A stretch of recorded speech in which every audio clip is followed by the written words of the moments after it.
What's going on YouTube? Welcome back to my channel. This is my 5th time recording this video because I keep getting spammed with notifications, so let's hope that it works out this time. We're going to make a quick Foreflight video. I'm going to show you guys all of my settings. I'm going to introduce to you guys what I think every VFR pilot should have. This is specifically for VFR pilots, so if you're not a VFR pilot, then don't really worry about it. You can see this crosshair up here. I have that on because I'm in the DFW Metroplex. It's extremely congested, and having that on quickly lets me reference where there's towered airports, where there's untowered airports, where I should be concerned. I think it's extremely useful to have, just to have at a glance. Next, I have the rings on, which is the second setting. So clearly right here, you can see it pretty well, but there's just so much going on in this airspace that I have that on. So I can very clearly see the altitudes that I'm able to fly at. If I'm flying out of this airport, I can quickly see, okay, 5,000 to 11,000. So I think that's very useful, especially if you're in a congested area. I think it's very crucial to have on. Next, I have on, these are going to be VORs, so I just have that on in case I need to quickly look at my chart and say, okay, VORs, boom, found one, tune, done. And then this is going to be your obstacles, so I want to have that on.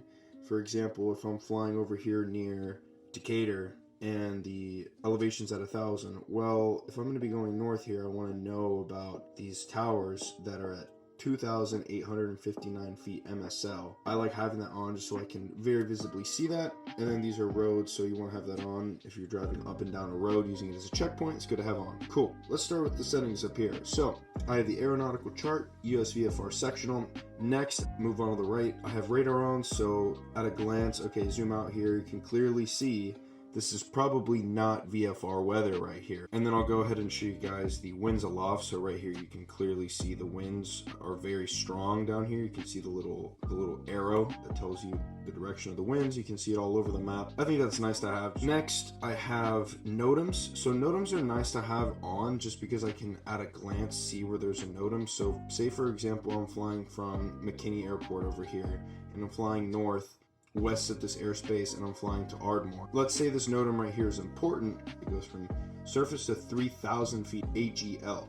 So that might be something you want to keep in mind. So I like having that on. When I plan my legs, I can see where the route is going to take me through and if there's any NOTAMs I want to be aware of. Next, winds aloft. I already showed you guys that. PIREPs, that's probably a little unnecessary because PIREPs are typically pretty high up. But I like having that because sometimes I'm just interested in seeing what the PIREPs are and where they are. Next, lightning and obstacles, that's a no-brainer. You want to have that on. Look at what it looks like with no obstacles. You can't really see. Boom, turn it on. You can see all the obstacles, all the windmills. You can see everything. And sure, you can zoom in and see, okay, yeah, obviously there's windmills here, but you can very clearly, visibly see, even from afar, zoomed out, that there's obstacles that can honestly kill you, so just leave it on. Next, we're going to move on to my settings. So, screen brightness. This really depends on you. I suggest you don't keep it at less than half or more than about 75%, about here, just because my iPad personally overheats really easily, and it's also going to kill your battery unnecessarily. So, keep it at about 70%. I keep it at 50. Invert chart colors. I think you'd only really want to do this if you're trying to have a stroke, or if you're trying to purposefully not comprehend what you're reading on the map. So I just leave that off. So my map theme, I just have it on classic. You can put it on dark, light, whatever you want to do. I just keep it on classic. It's the most visible in my opinion. You can see it the best. Next, I have the terrain, a shaded terrain. You can have colored terrain as well. I just keep it on shaded. It's easier to see. And then I want to have peaks, passes, and cables on. Next, I want to have the place labels on, the cultural elements. So I have major roads, urban areas, forests, national parks, and points of interest on, because if you're ever on a cross country and you're using VFR checkpoints, you want to have these things in sight, and it'll allow you to see them better on the iPad. Next, you got airports. So show airports on. Let's go back here. I didn't mean to do that. Airports. So I don't really care about heliports. Private airports I have on just in case I have an emergency and need to land right now. And this is an airport filter, minimum runway length. I just have that off. It's unnecessary to have that on in my opinion. We'll move on to airspace. So I have airspace on. Clearly you can see why I have it on. There's just so much going on. My airport is inside of the Bravo in this inner ring right here. And You just want to know as much as possible about what's going on in that area. So when it comes to airspace, I have it all on, and then as well as all of this lower area. Again, this is all personal preference. I just have it on just so that I can easily distinguish what airspace is what and where I am. Next, we're going to go to airways and waypoints. This is IFR, so if you want to use this, you can. If not, don't worry about it. Your ARTCC FIRs, I'm actually not sure what this is. If someone could show me what this is in the comments. ARTCC, that sounds like a military, but I don't really know. If you guys could write that down, that'd be great. You can also customize your font. I'm not blind, so I'll just keep it there. And then your VFR, aeronautical details, is nice. So this is controversial right here, but I have track up forward. I think how you center your aircraft is totally up to you.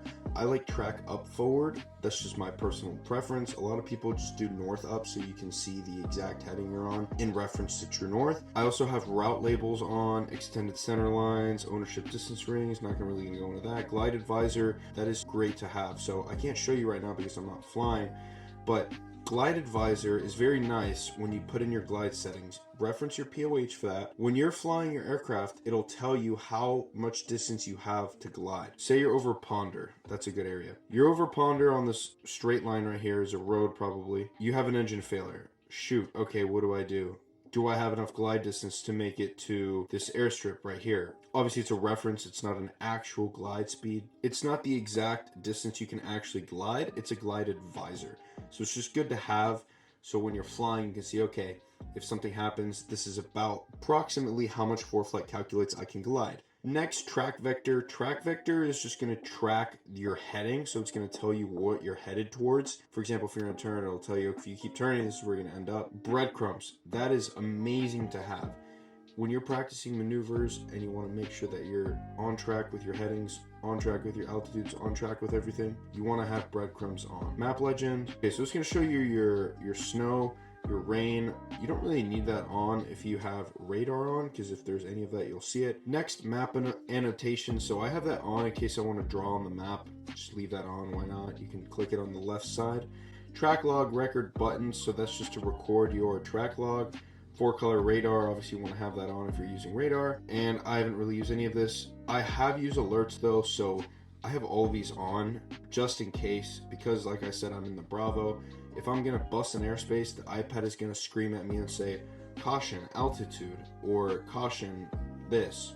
So I think that's great. It'll give you all the alerts. It can't really hurt to have an extra safety net, and then you can customize altitude and airspaces that you want it to tell you about. And device battery low has saved me a few times, so I would definitely leave that on, as well if it disconnects from your ADS-B. So that's all when it comes to settings. Everything else is premium, I believe. So that's going to be it for settings. I want to show you guys one other thing that I'm going to leave for you guys in the comment section down below. Is going to be the ACS for the private pilot.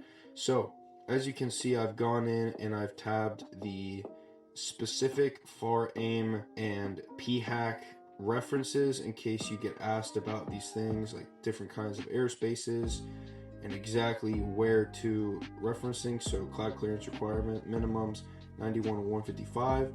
And just to make it even easier on you guys, go on the Apple Store and download the FAR aim app. It was just recently updated, and it'll update on its own every single year once you buy it, so that you don't have to go out and purchase a paper book and tab it out every single year. It updates on its own. It's got everything you want.